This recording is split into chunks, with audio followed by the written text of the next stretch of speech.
The Lord be with you. And with your spirit. A reading from the Holy Gospel according to Matthew. Glory to you, O Lord.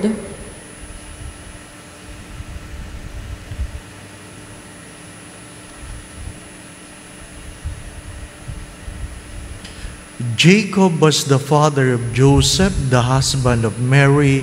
Of her was born Jesus, who is called the Christ. Now this is how the birth of Jesus Christ came about.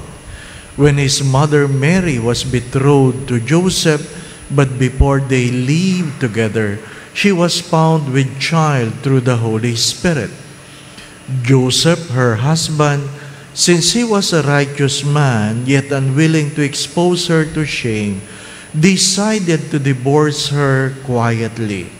Such was his intention when, behold, the angel of the Lord appeared to him in a dream and said, Joseph, son of David, do not be afraid to take Mary your wife into your home, for it is through the Holy Spirit that this child has been conceived in her. She will bear a son, and you are to name him Jesus, because he will save his people from their sins. When Joseph awoke, he did as the angel of the Lord has commanded him, and took his wife into his home.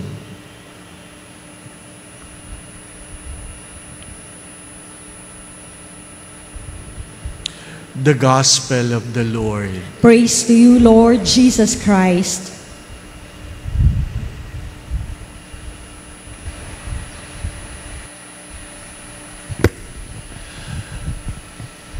Joseph, a righteous man, did not expose Mary to shame. Saint Ignatius of Loyola would say this: two ways you can look at your sins.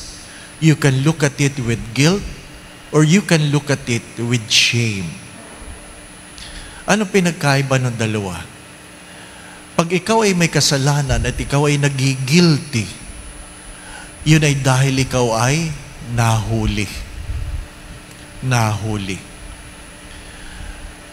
Yung shame, meron kang hiya, hindi dahil nahuli ka, kundi dahil alam mo, meron kang ginawang mali. Kaya, may mga taong may kasalanan, pero hindi nagigilty. Bakit? Hindi nahuhuli. Anong meron sa Ebanghelyo? Mas maganda ito sa Tagalog kasi ano po, kayo na mag-interpret dyan sa katabi nyo kung yan ay banyaga. Tatlong bagay. Three things. Ayaw ni San Jose na mapahiya si Maria. Mahalaga yun. Ayaw ni San Jose na mapahiya si Maria. Kung merong panukatan ng pagiging matuwid, righteous, unang-una, hindi ka nang hihiya ng kapwa. Hindi ka nang hihiya. Alam niyo po ba ang problema ng ating bansa ngayon? Anong problema? Marami sa atin ang nanghihiya. Pag mayroong nangutang na hindi nagbabayad, nakatanggap ba kayo ng text na ganon, na itong kaibigan mo hindi nagbabayad? Hinihiya nila. They shame people. Nanghihiya. Ini-expose. Mga minamahal na mga kapatid, anong pagbabagong buhay kung binabago mo lang ang iyong pagkatao dahil ikaw ay napahiya? Pero maganda yon. Unang-una, kahit anong gawin, kahit anong mangyari, dapat hindi tayo nanghihiya.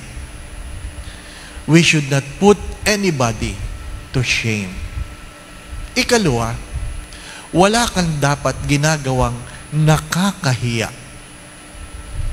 Wala kang bagay na ginagawang nakakahiya. Ano ibig ko sabihin? Parang pangkaraniwan na lang ang kasalanan, no? Parang pangkaraniwan na lang ang may kabit. Sorry for the words. Pangkaraniwan na lang ang manloko, manglamang, gumawa ng mali. Hindi na nahihiya. Hindi na nahihiya. Hindi na nahihiyang magnakaw. Hindi na nahihiyang hindi magbayad sa utang. Hindi na nahihiyang nagiging batugan bilang isang anak. Hindi na nahihiya sa pagkakamali. Yun ang malungkot na kwento. Maraming hindi na nahihiya. Hindi po ba, no? Kaya, malungkot o nakakahiyaman na ito ang katotohanan. Hindi nangihiya, hindi gumagawa na nakakahiya. Ikatlo ay mahalaga yung walang nahihiya ng dahil sa atin. Walang nahihiya ng dahil sa atin. You ask yourself, are my children proud of me? Is my spouse proud of me? Yung bang mga kaibigan ko, pinagmamalaki ako? Ay, kaibigan ko yan.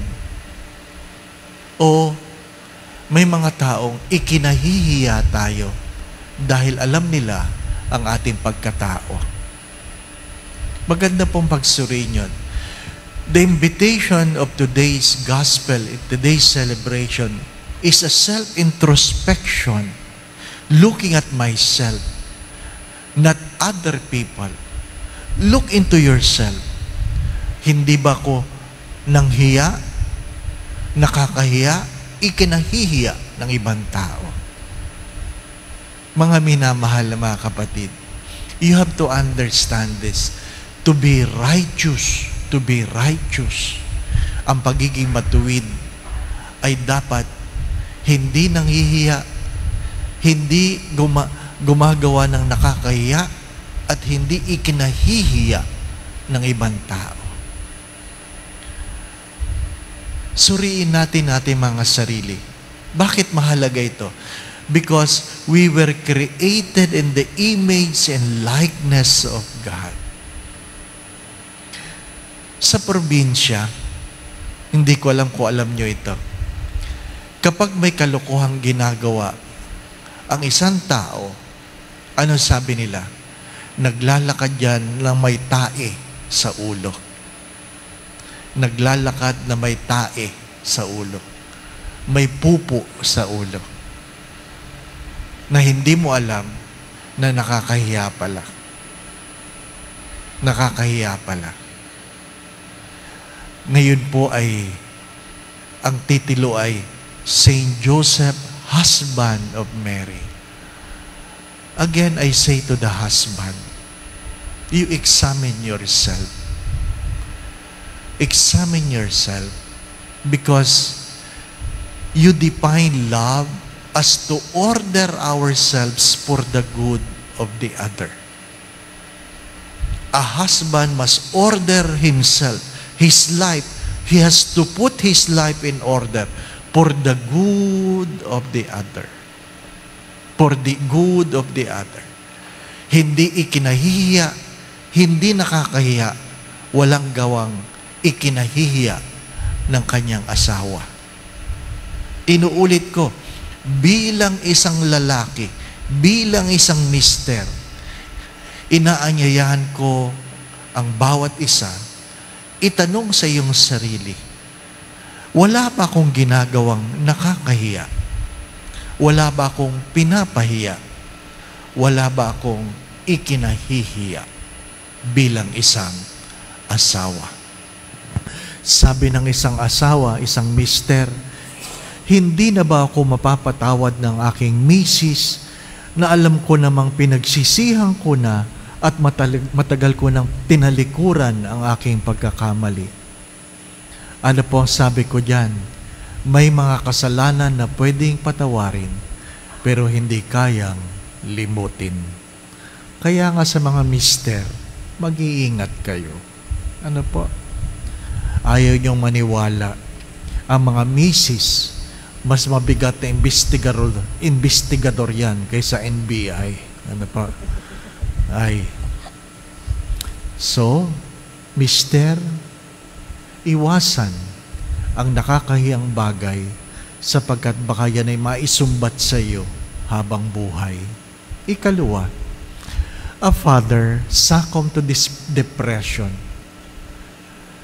A personal friend of mine who used to call me even midnight just to be with him in his depression. Ano po ang cause ng kanyang depression?